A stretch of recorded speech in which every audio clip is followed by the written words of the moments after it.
favored. Yeah. Come on. That's what they said to Mary. That's right. That's what they said of Mary. Come on, man. Blessed and highly favored was Mary. Well, listen, one man. And only had one man. She only had one man. She was blessed and highly favored. But yeah, everybody running around talking about they blessed and highly favored now. Why? Because you got a good job? Because you got a nice car and a nice house? That's why? That's nothing. You can get that. You can get that. You can get a house. You can get a car. You can get a good job. You can get a fat bank account. You don't have to be in Christ to get that. Them things is dead. Those is regulars. Those are everydays. That's the American dream. That's Satan's reward. That is the American dream. So yeah, okay, you blessed. Well, Satan blesses angels too. Alright? Satan blesses his angels too. No. Blessed is he that endureth the chastisements of the Lord. Yeah, you here, you in America, you don't fall to the American customs. Every time the holidays come around, you run around with a Santa Claus hat on. You forgot why you here? The holidays is idolatry, but you forgot why you here. So you're not enduring the Lord's chastisement. You're not enduring it. You falling into America. You running around having fun. You making your time good. In America, you having a ball. You're enjoying all the luxuries of America, all the holidays, all the festivities, all of that.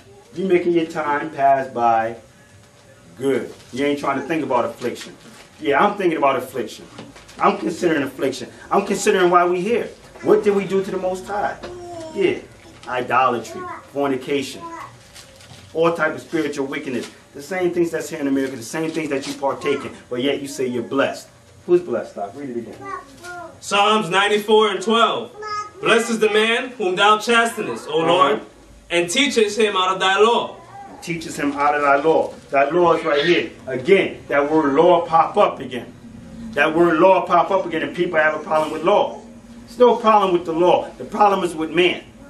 The problem is with man. The Most High, he did switch it up. He said, okay, y'all cats is off the hook. All y'all is wicked. From the priest to the servant is wicked. The priest himself got to offer up sacrifice. For himself. Because he sinned. So the Lord took that out. He said there's no more sacrificing. And if there's no more sacrificing because there's no more righteous priests on the earth, there's no more condemnation. Because who can condemn who? Because you do sin, you do sin, you do sin. So you can't sacrifice and you can't condemn. But you can't do the righteousness of the law. You can. The righteousness of the law. That which is still good, you can still perform. But yet, you don't do that. You put that off. You run with America and say the law is done away with. We don't have to do that no more. Christ didn't say that. You check out Christ said, as also saith the law. What did the law say? What did Isaiah say? Well, Isaiah was going according to the law. He always referred back to the law. But you say you're a Christian. You are a Christian. You follow Christ. Well, Christ referred back to the law. He tightened things up. He tightened them up. He didn't do away with the law. He told you himself, I didn't come to do away with the law. I came to fulfill it. I came to walk in it. So if Christ came to fulfill it, came to walk in it, came to perform the righteousness of the law, should not we? Or we could just go around that, huh? Because Christ already did it for us. So we could just leave off righteousness, commit all type of wickedness, because Christ already died for our wickedness. Listen, Christ died for your ignorance. Your ignorance. So the time you was in sin and didn't know that you was in sin, he died for that. But now you get knowledge of the sin. And now you're supposed to leave off because of Christ died for you. That was your sacrifice. That was your propitiation. Now you leave off the sin. You don't go back to it because you got knowledge of it now. Yeah, that's wrong. That's wrong. I'm not going to do that no more. That's why Christ died. He didn't come to do away with the law. He came to fulfill it. Let you know it can be done. Walk in this. You don't have to condemn nobody. You don't have to sacrifice. Just believe in me. Walk in righteousness. And righteousness is obtained through the law. Yeah, the Old Testament. The law. It's there. We don't condemn and we don't sacrifice nothing. No animals. We sacrifice our own living bodies, which is our reasonable sacrifice. But we don't sacrifice no pigeons, no doves, no turtle doves, none of that. No lambs, no calves, none of that. Spiritual sacrifices. That's what it's about now. So, he teaches them, he chastises and teaches through his law. Read on. Psalms 84:13. That thou mayest give him rest. 94. Psalms 94 and 13. That thou mayest give him rest from the days of adversity, until the pit be digged for the wicked. For the Lord will not cast off his people, neither will he forsake his inheritance. Neither will he forsake his inheritance. This is the running prophecy. Give me that Jeremiah 31:35. The Most High is not going to cast off his people. He's not. But everybody say the house of Israel is dead. The nation of Israel is dead away with. They say the law is done away with. Where are you getting this from? Because it's not here. It's not here. Yeah, the Most High opened it up for the Gentiles and the other nations to get in, but that don't mean he done away with his people. When you read Revelations, he's talking about 144,000. Who? Israelites. He's talking about 144,000 Israelites. Priests. Yeah, priests. They're all priests, but they're all of the house of Israel. They're all of the house of Israel. Priests. Not the other nations. Yeah, other nations get salvation, but they won't be priests. Right. He's talking about the Israelites. You got it?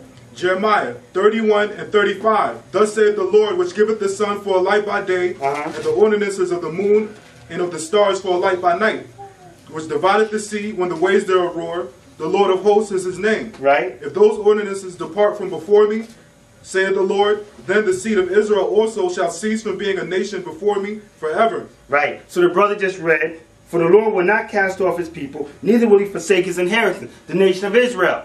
The nation of Israel. And this brother just said, the Lord set up the moon for a light by night, the sun for a light by day, and the bounds for the sea. If those things stop, the nation of Israel will stop being a people. Those things didn't stop. The Most High didn't cut off his people. Where are you getting that from? Religion. You get that from religion. It's not from this word.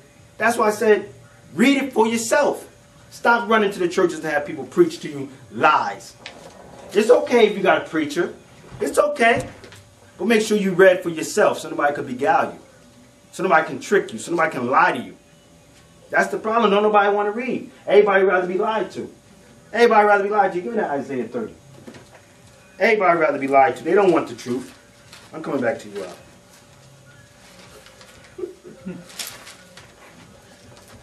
30 and 10. Isaiah 30 and 10. No, get it to me from 8. Isaiah 30 and 8. Now go, write it before thee in the table and note it in a book. Check it out. That it may be for the time to come and forever and ever. That this is a rebellious people, lying children, children that will not hear the law of the Lord. They ain't going to hear the law of the Lord. They don't want it. They don't want it. Read it. Which say to the seers, see not. See that to us? Don't see it. Don't see this word. Don't see the truth. Come on. And to the prophets, prophesy not unto us right things. Speak unto us smooth things. Prophesy deceits. Because they're comfortable right here in America. They don't want the truth. The truth will shake you up. The truth will break you down. But they don't want that. They want to be comfortable. They want to stay comfortable. They want to stay comfortable. They want to, what the woman said, I wear churches and I cover my head when I go to church. What about the other days? What about the other days? What about modesty throughout the week? What about your prayers throughout the week? You're supposed to pray without ceasing. The woman ought not to pray with her head uncovered. So you're supposed to pray throughout the week, not just when you go to church.